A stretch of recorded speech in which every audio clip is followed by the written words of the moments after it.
welcome back to my channel. It's Paula here. I feel like it's been such a long time since I've done a weekly vlog. I feel like the last vlog that I made was the one for anxious people, and that I was just reading one book. I was completely focused on reading and annotating that book. But I started this channel doing these kind of themed weekly vlogs where I kind of just read something specific for a week. So that would be nonfiction or books written by Black authors. I wanted to still do that because I love doing those videos, but I have been having the most excruciating headaches ever, and I've not been able to actually read any book consecutively. Like, I will finish a book and then will not touch another book for like days, maybe a week. So yeah, that's kind of what has been going on. But lately, I've seen like a couple days, I have been feeling okay. I have not been feeling like I have too many headaches. So I thought might as well do another weekly vlog. And this one I'm very excited because, first of all, it's June. It's kind of late, but happy Pride. One of the books that I really have to read for this month is part of the book club that I'm in, and that is The Honey Witch, which is, I'm pretty sure, a sapphic fantasy book. So since I'm gonna be reading this one and it is Pride, I was thinking maybe I can read some queer books for a week. Maybe that's gonna be one book, maybe two. I don't know, it depends on how my headaches do. But I am very excited. As I said, this is The Honey Witch by Sydney J. Shields, and I've already read the first chapter, so I'm like 20 pages in. Not much to say, again, it's just one chapter, but we'll see how it goes. I honestly don't know much about it. I just know that it's queer, and then there's a honey witch, so I'm guessing the magical powers are somehow related to honey. And then, oh, this is something that I didn't know until I started reading it. This is Regency era, which I did not know, which is good because the other Regency era that I tried to read was More Than a Best Friend, I think, which was also queer, and I had to DNF that one because it felt completely unrealistic to me. I definitely have a lot of thoughts about that specific book. I think I talked about it more in depth in my May wrap up if you want to check it out. Let's see how The Honey Witch goes.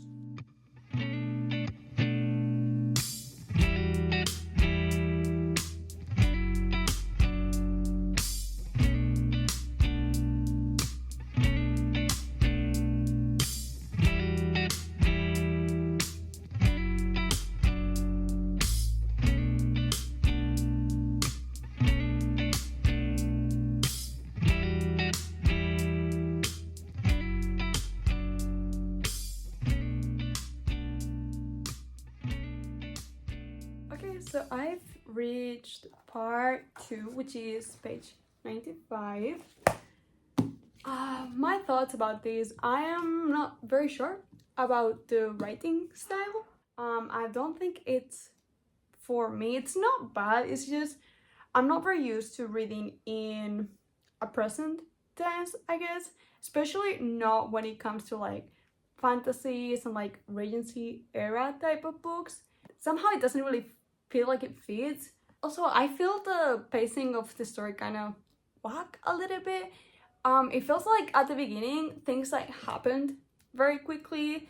Like Miss Girly, Marigold just finds out that she's a witch, and like her grandma is like, oh, there's no time to explain, but we're gonna turn you into a witch. And it felt very fun fiction-ish, kind of like the normal girl turns out is like a long lost heir of to a throne or something like that. That's the vibe that it gave me. And then there was a lot of scenes with the grandmother and her learning what it entails to be a witch, which I did like, but that part was obviously slower than the first, so feels kind of weird. But I'm not gonna question it that much right now. Also, I don't know if I entirely like Marigold. She feels very I'm not like other girls, if that makes sense. Like, she's very, very insistent in she doesn't want to get married. She's not like the other women. So it just feels very weird. I'm gonna keep reading, but I do know that the author of this book made a playlist for it. So I'm gonna put it on my headphones and hopefully the vibes will be good. Yeah, let's keep reading.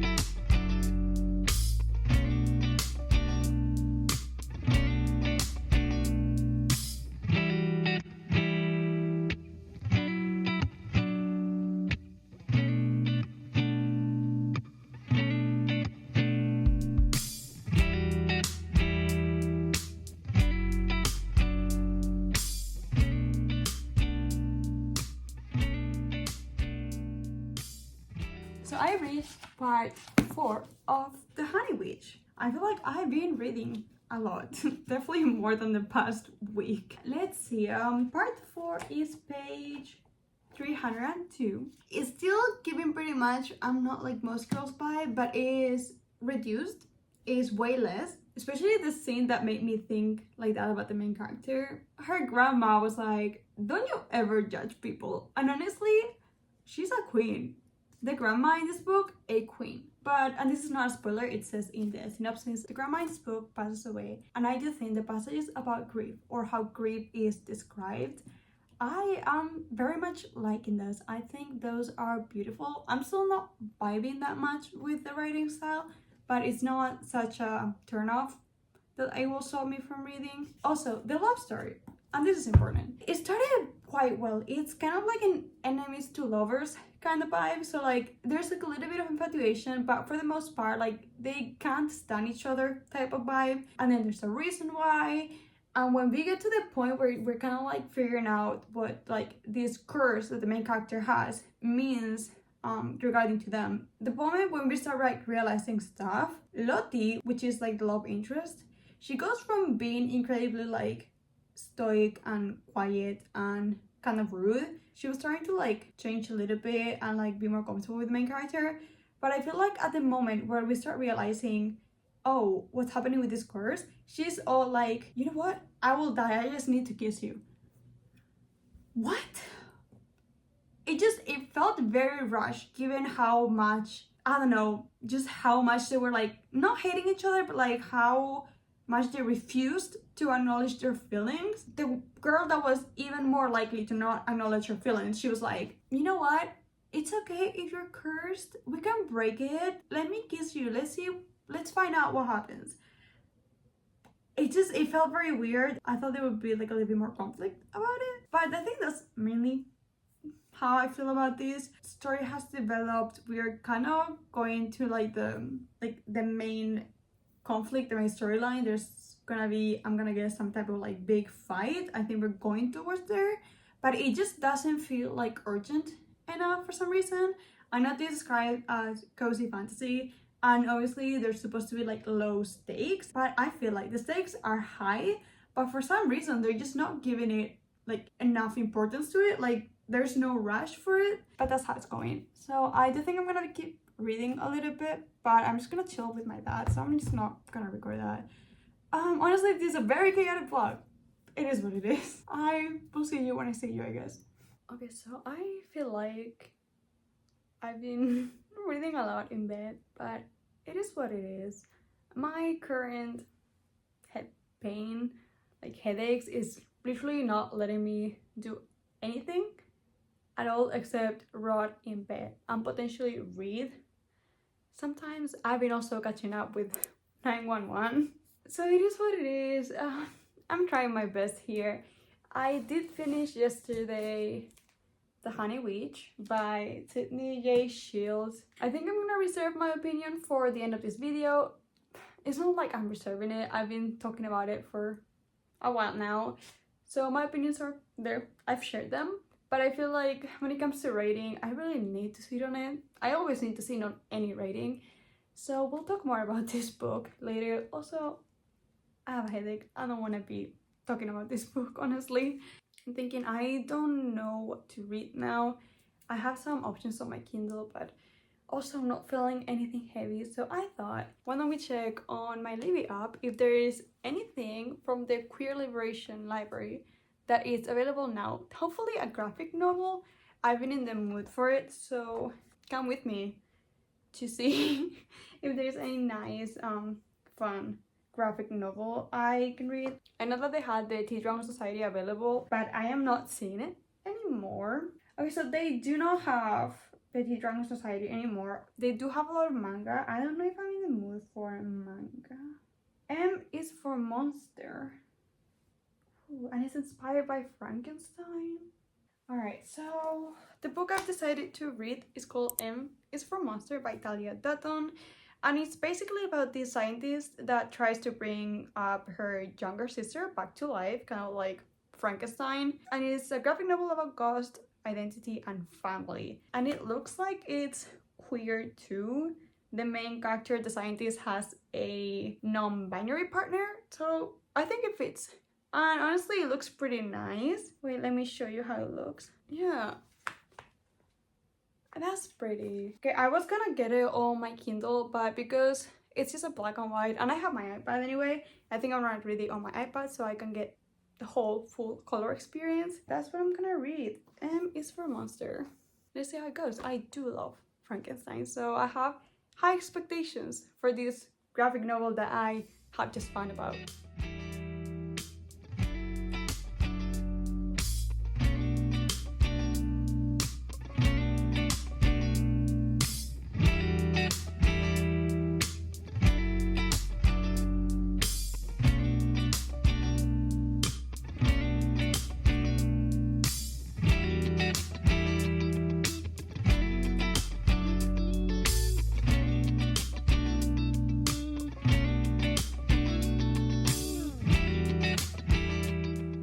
I just finished M is for Monster. I'm gonna give you a very quick recap. I really liked it. It was very cute. It basically just deals a lot with grief. I feel like I'm always reading books about grief, which honestly it's fine for me right now. That's kind of what I need. It's about this girl that loses her sister, so she decides, okay, maybe I'll just, you know, bring her parts together and make her alive again, kind of like Frankenstein. And again, with Frankenstein is this whole thing of you have a responsibility for the creature that you've created, but also in this case she built up her sister again. So when this monster that she created does not remember who she is, does it make her a new person with her sister's body, or is she still her sister? I got deals about that, and how even though it's the same body, they don't have the same experiences, they don't have the same memories, it is not the same person. And obviously, for some reason, her interests are different. Like, instead of being all science oriented, she likes sewing, she likes pretty things. And it's very obviously not the same person that the body was when she was alive, which also gives a lot of, we are our memories.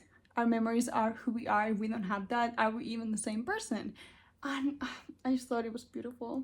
And I really liked the ending, and I liked how it bended the Frankenstein story to talk about this theme of memory and personality and soul. I just thought it was very cute. But I am also getting a headache, which surprises absolutely no one. So I think I'm gonna stop reading for today. Hopefully I will find something to read tomorrow. I don't really know what I'm in the mood for. Probably something fun and cute, not any non-fiction. We'll see. But yeah, I'll see you tomorrow, hopefully.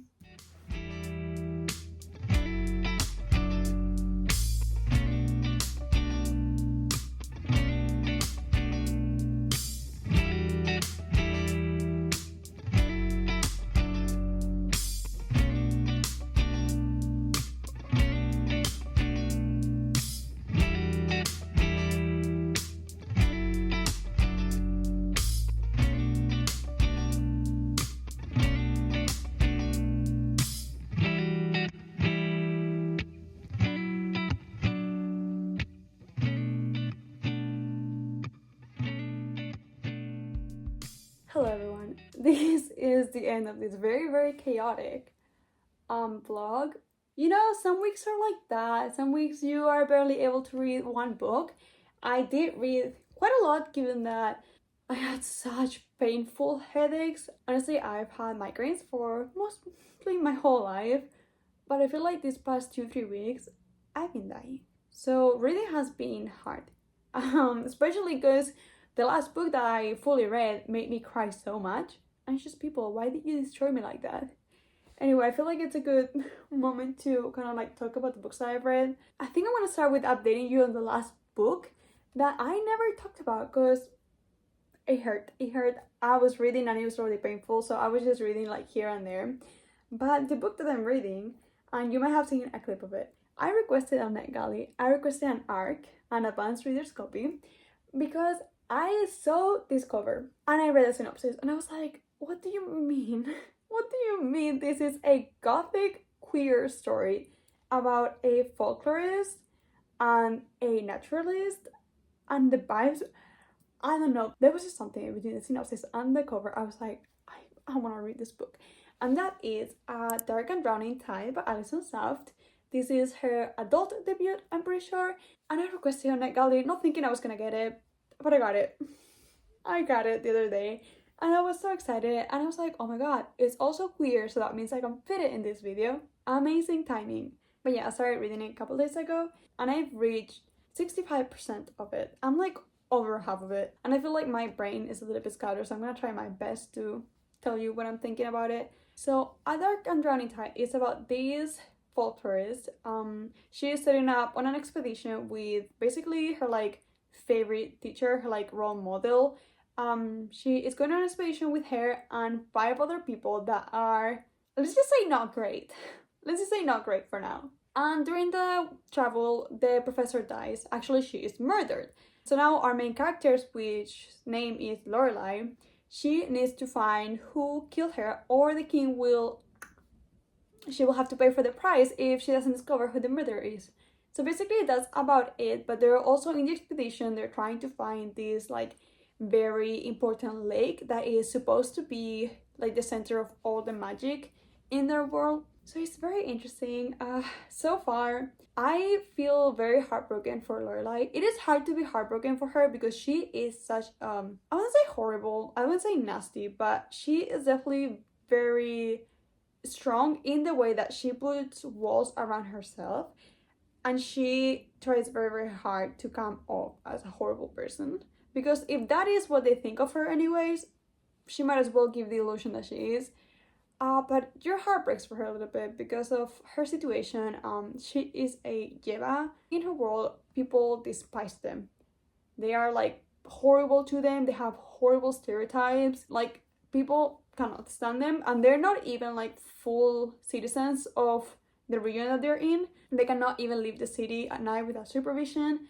They lived in very kind of horrible situation, and she's one, and she actually got into a very prestigious university, which, so it's a lot about her trying to prove herself, her trying to get the king to grant her some kind of citizenship so she can travel because she doesn't have a passport, and it's a lot about that. And I think that's a very interesting viewpoint, because in contrast to her, there's the 5 people that are traveling with her. They're also not native from that kingdom, kind of. They are the leaders from the provinces that have been like colonized, basically, but they have a way higher standing. There is a romance here, it's a queer romance between our main character Lorelai and one of the 5 people in the expedition. The painting is amazing. Like, you can start seeing like why they don't like each other, except it's mostly Lorelai just not liking Sylvia, which is the other character, and it's just a lot of like hate. But while she's speaking, you can like see through that hate and like the things that slip through, and it's just a lot of pining, especially once we got into like the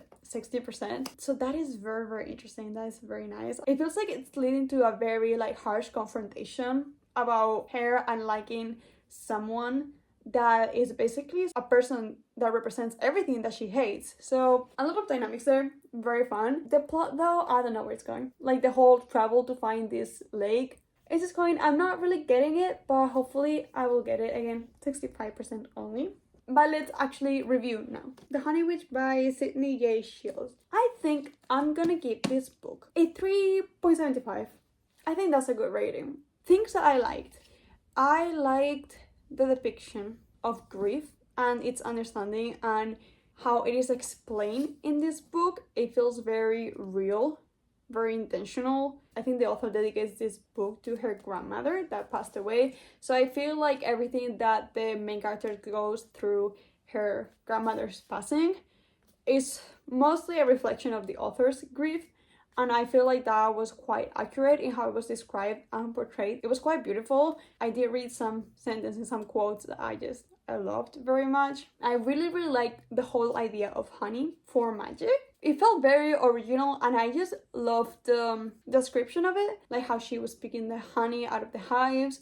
That part was very visual for me, and I really, really appreciated it, so I really, really liked that. Their romance at the beginning was quite good because it was like very harsh. The main character and the love interest, they were very harsh towards each other, but you could see like some soft moments between them.